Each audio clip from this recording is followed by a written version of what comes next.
The poem of the Man God. Preparation for the Passion. Chapter 562. The Man of Jabneel. 7th of February, 1947.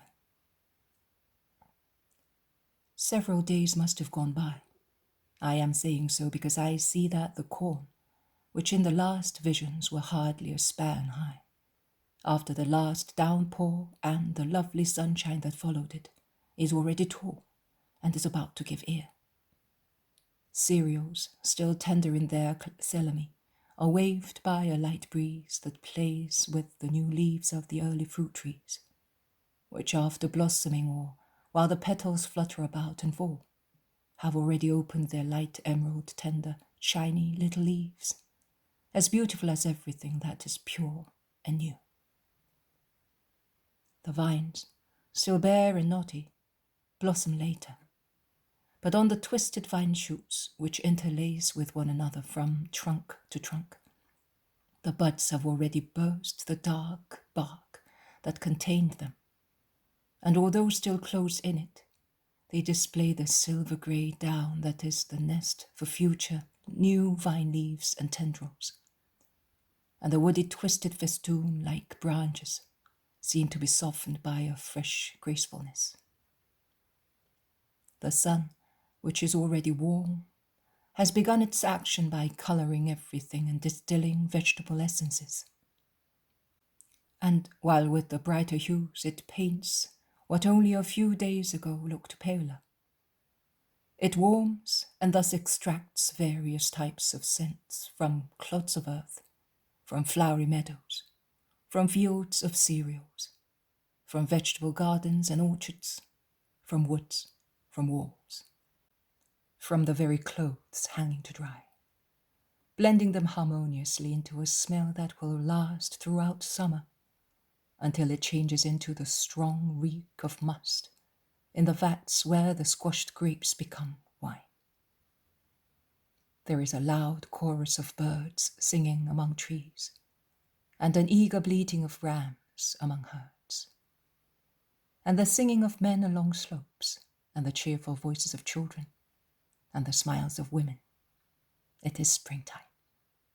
Nature is in love, and man gets pleasure from the love of nature, which will make him wealthier shortly, and he takes delight in his own love, which becomes livelier in such serene revival, and his wife seems more loving to him, while he appears to be a greater protector to his wife, and their children dear to both of them, as at present they are their joy and their care, and in the future, when they are old, they will be the joy and protection of their declining age.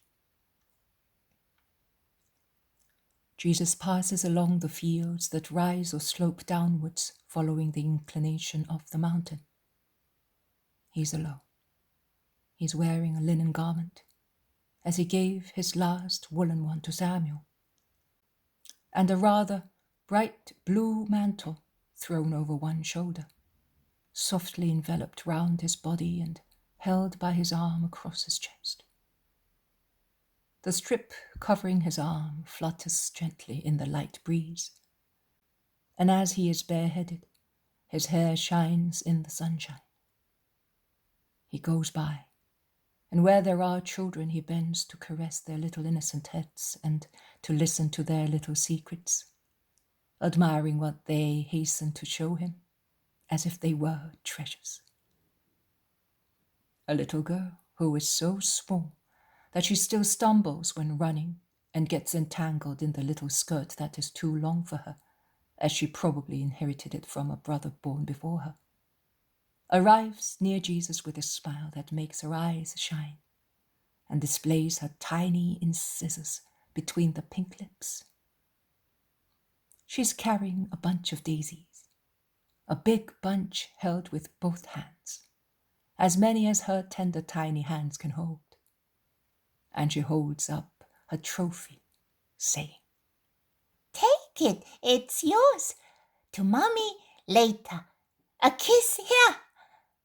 And with her little hands now free, as Jesus has taken the little bunch, thanking her with words of admiration.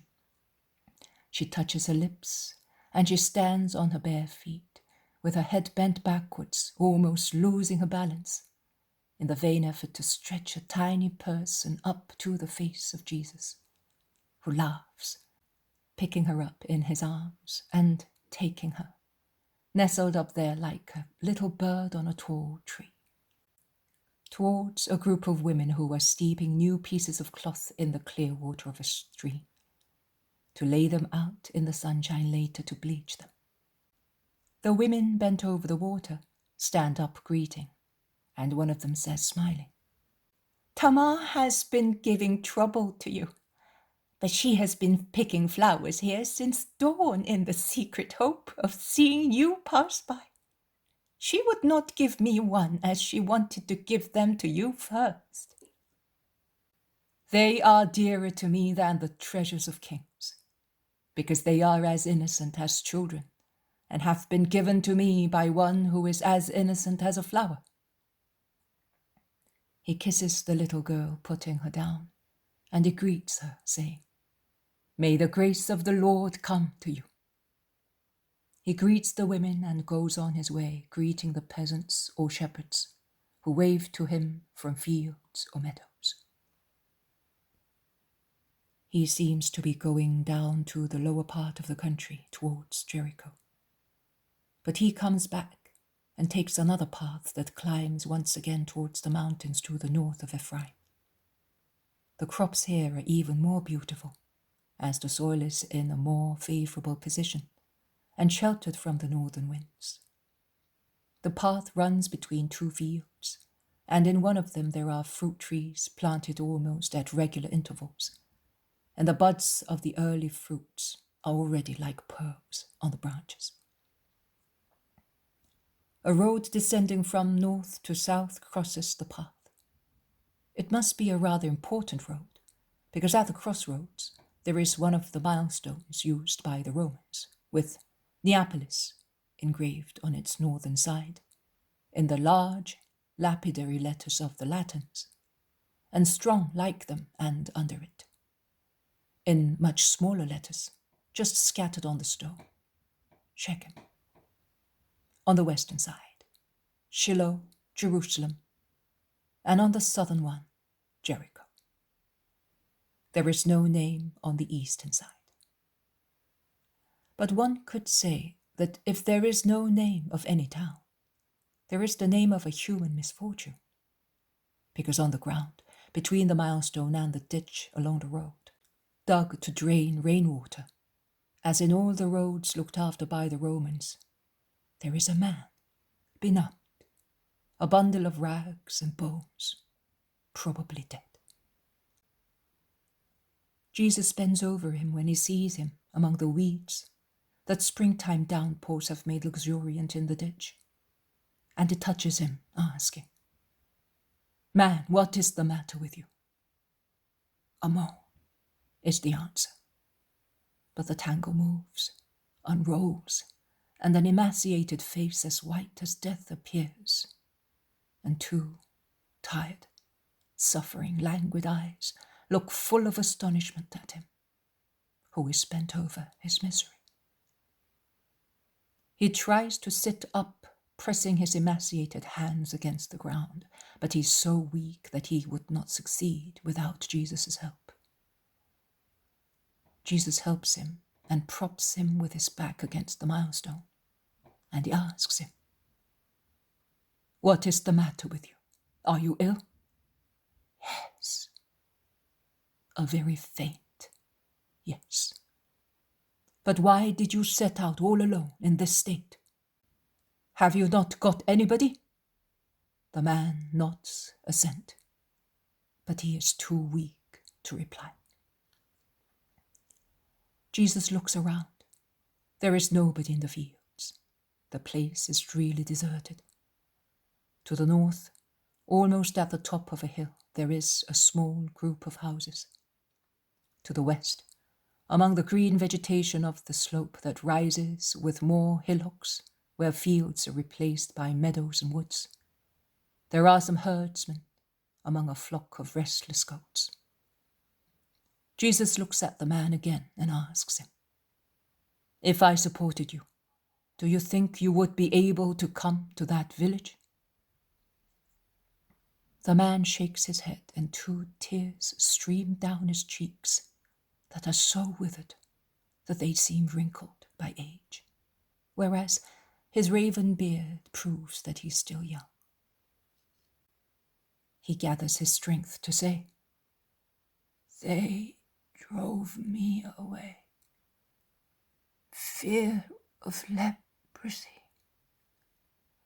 I am not, and I am dying of hunger." He pants out of weakness. He puts a finger into his mouth and pulls out a greenish pulp, saying, "Look, I have been chewing corn, but it is still green grass. I am going to that shepherd. I will bring you some warm milk. I shall not be long." And he almost runs where the flock is, about 200 meters above the road. He arrives at the shepherd. He speaks to him and shows him where the man is. The shepherd turns round to look. He seems undecided whether he should comply with Jesus' request. He then makes up his mind. He detaches from his belt the wooden bowl that he carries like all shepherds. He milks a goat and gives the full bowl to Jesus, who goes down the slope cautiously, followed by a boy who was with the shepherd. He is now once again near the starving man. He kneels beside him. He passes one arm round his back to support him and takes the bowl, in which the milk is still covered with foam, close to his lips. He makes him take small sips. He then lays the bowl on the ground, saying, "That is enough now. If you take it all at once, it will hurt you. Let your stomach recover some strength with the milk I gave you." The man does not protest. He closes his eyes and is silent, while the boy looks at him with much surprise. After some time, Jesus offers him the cup again for a longer drink, and he goes on thus, at shorter and shorter intervals, until there is no milk left. He hands the bowl back to the boy and dismisses him. The man recovers slowly. With gestures that are still shaky, he tries to tidy himself somehow. He smiles with gratitude, looking at Jesus, who has sat down on the grass beside him. He apologizes, saying, "I make you lose your time." "Do not worry. The time spent in loving one's brothers is never lost. When you feel better, we shall speak." "I am feeling better. My body is warming up, and my eyes. I thought I was going to die here. My poor children. I had lost all hope. And up to that moment, I had hoped so much. If you had not come, I would have died just like that, along the road." It would have been very sad, that is true. But the Most High looked at his son and assisted him. "Have a little rest now." The man obeys for some time. Then he opens his eyes again and it says, "I feel a new man. Oh, I wish I could go to Ephraim." "Why? Have you got anyone there waiting for you? Do you come from Ephraim?"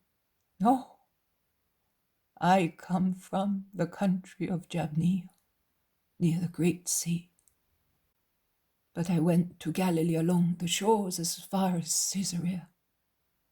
Then I went to Nazareth, because I have a disease here. He touches his stomach. A disease that no one can cure, and it does not let me work the land.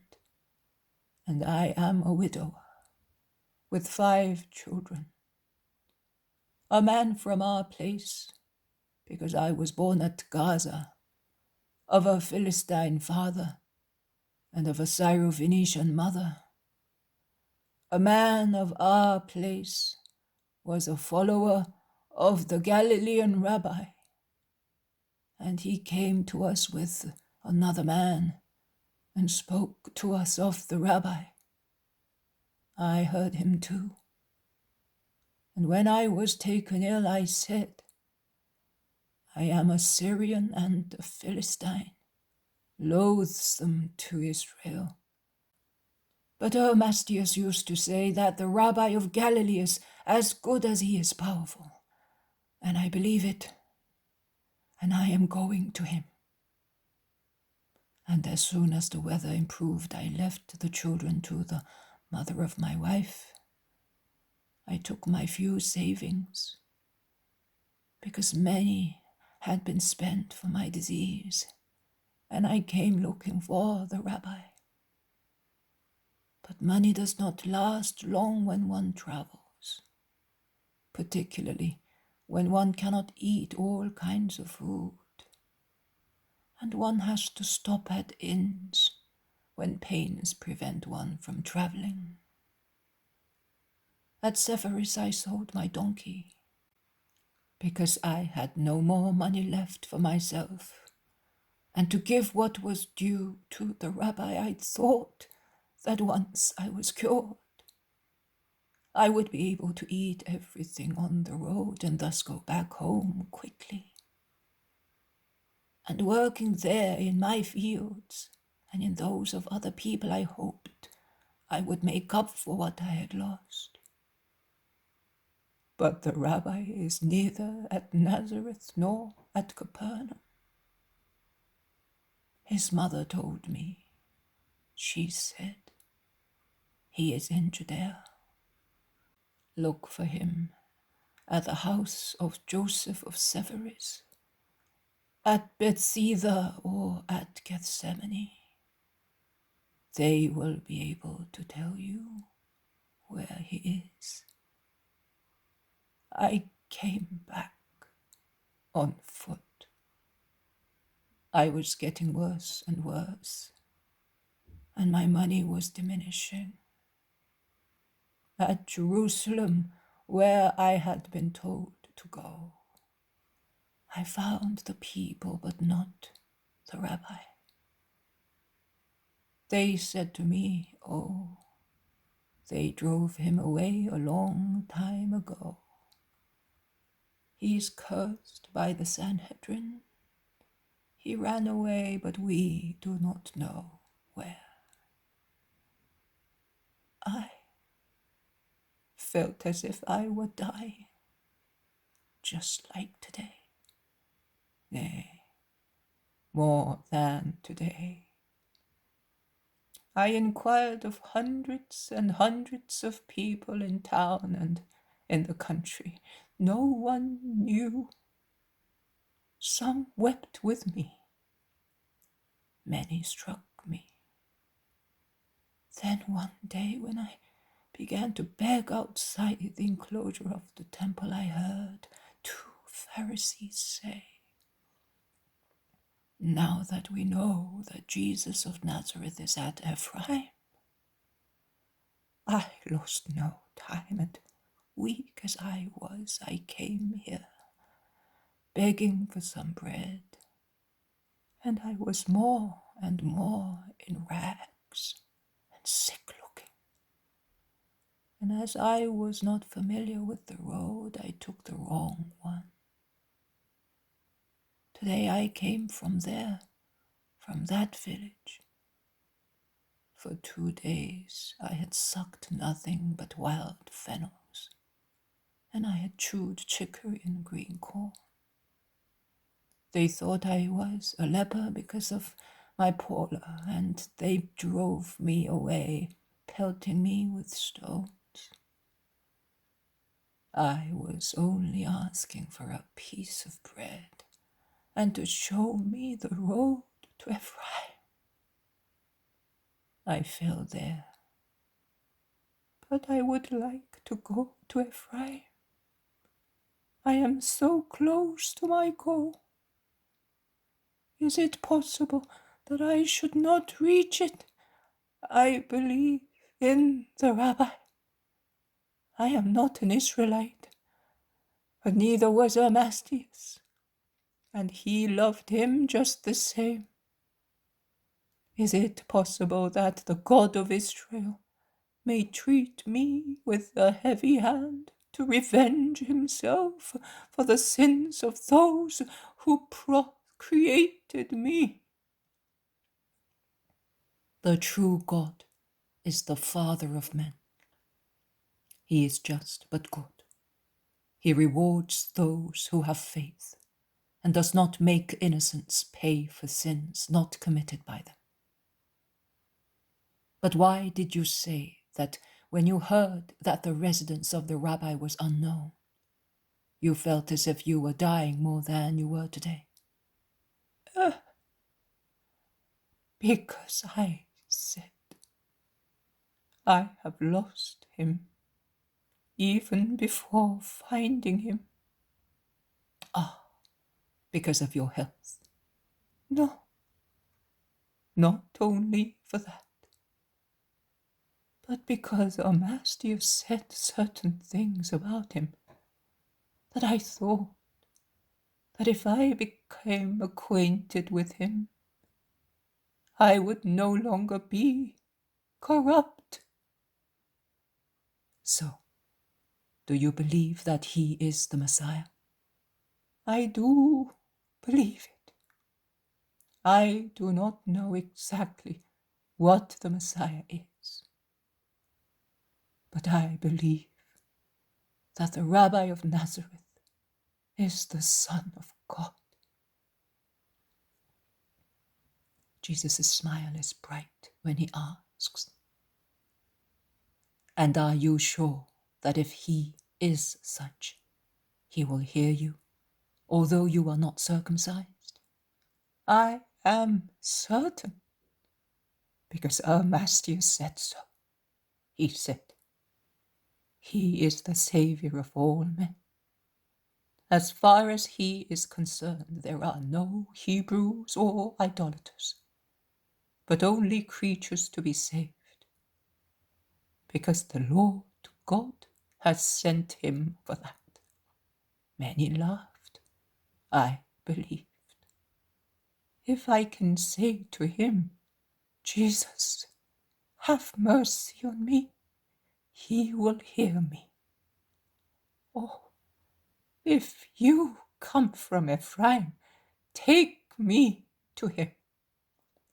Perhaps you are one of his disciples. Jesus smiles more and more, and he suggests, try and ask me to cure you. You are good, man. There is so much peace near you. Yes, you are as good as the Rabbi himself, and he has certainly granted you the power to work miracles. Because to be as good as you are, you can but be one of his disciples. I have found all those who told me they were such to be good. But do not be offended if I say to you that you may be able to cure bodies, but not souls.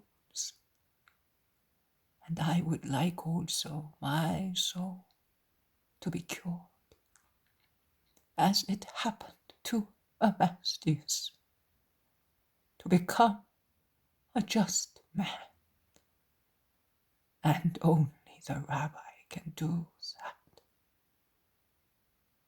I am a sinner besides being diseased.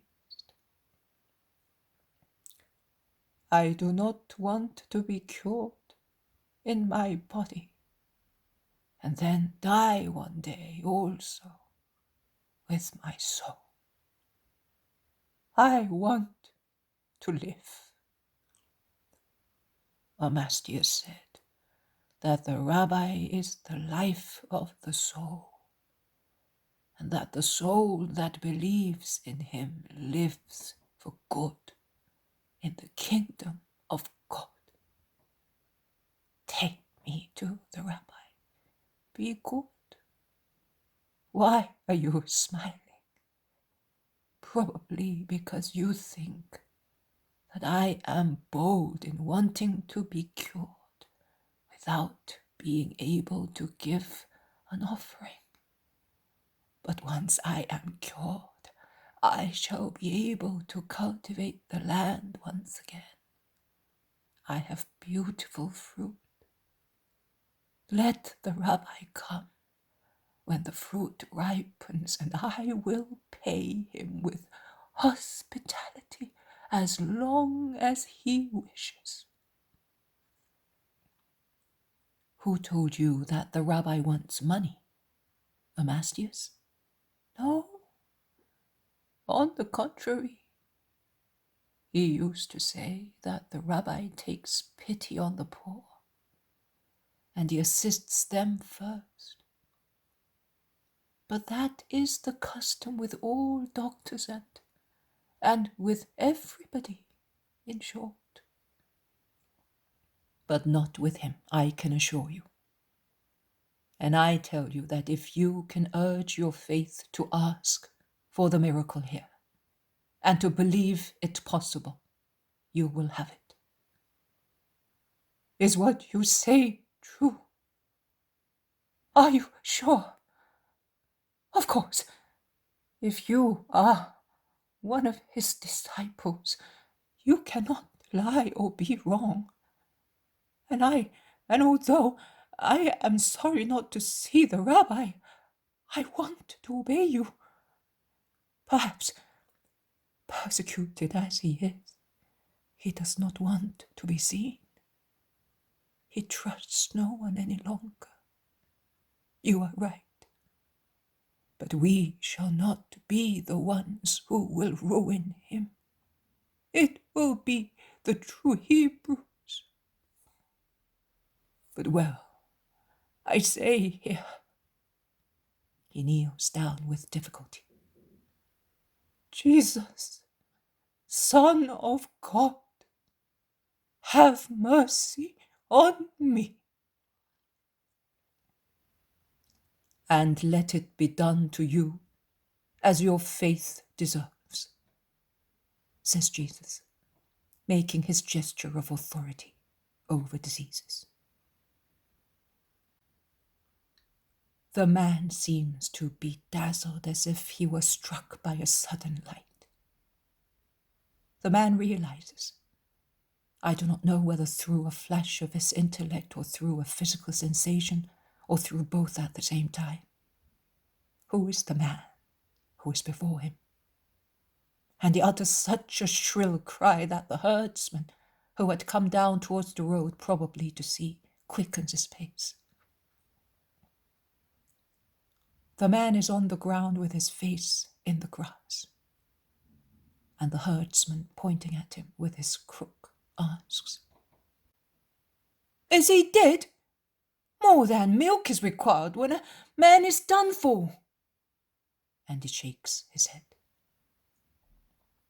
The man hears and stands up, strong and healthy. He shouts, Dead! I am cured! I am a new man! He has done this to me. I am no longer languishing with hunger or suffering from any disease. I feel as I did the day I got married. Oh, blessed Jesus! How did I not recognize you before? Your pity should have told me your name. the peace I experienced near you. It was silly of me. Forgive your poor servant. And he throws himself on the ground once again, worshipping. The herdsman leaves his goats and goes towards the little village, running and jumping. Jesus sits down near the cured man and says, "You were speaking to me of Amastius as if he were dead. So you know how he died.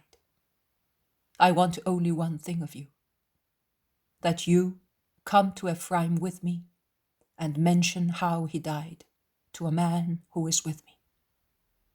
Then I will send you to Jericho, to a woman disciple of mine, so that she may help you on your return trip. If you wish so, I will go. But now that I am healthy, I am no longer afraid of dying on the road. Even grass can nourish me, and it is not shameful to beg, because I did not spend everything I had on orgies, but for an honest purpose. That is what I want. You will tell her that you have seen me, and that I am waiting for her here. She can come now. No one will annoy her. Will you be able to tell her that?" "Yes, I will.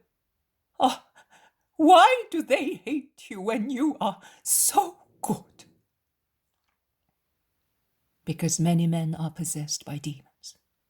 Let us go." Jesus sets out towards Ephraim, and the man follows him without faltering. Only his remarkable leanness is the sign of his past disease and privations. In the meantime, many people are coming down from the little village, shouting and gesticulating. They call Jesus. They tell him to stop. Jesus does not listen to them. On the contrary, he quickens his pace, and they follow him. There, he is once again near Ephraim. The peasants who are getting ready to go home as the sun is beginning to set greet him and look at the man who is with him. Judas of Kerioth appears suddenly from a lane. He starts with surprise, seeing the master. But Jesus does not show any surprise. He only addresses the man, saying, "This is one of my disciples. Tell him about Amastius." It is soon said. He was untiring in preaching the Christ, also after he decided to part from his companions to stay with us. He said that we are in greater need than anybody else to know you, Rabbi, and that he wanted to make you known to his fatherland, and that he would go back to you after he had announced your name publicly in all the smallest villages. He lived like a penitent. If some pitiful people gave him some bread, he blessed them in your name. If they threw stones at him, he would withdraw, blessing them just the same.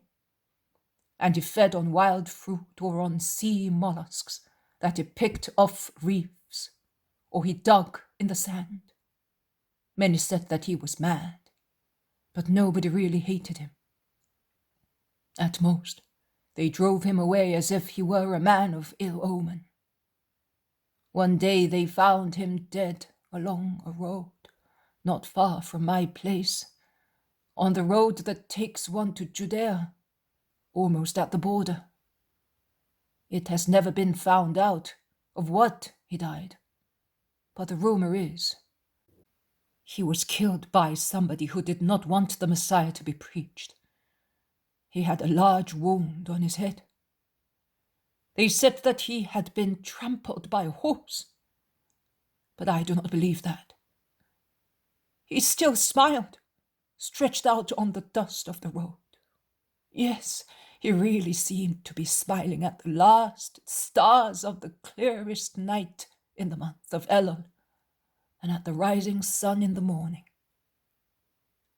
Some market gardeners found him at daybreak, while they were going to town with their vegetables, and they told me when they came to collect my cucumbers. I rushed there to see him.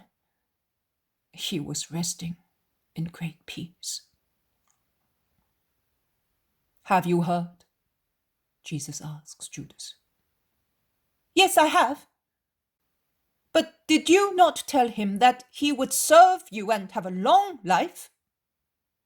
I did not say exactly that. The time that has gone by has obscured your mind.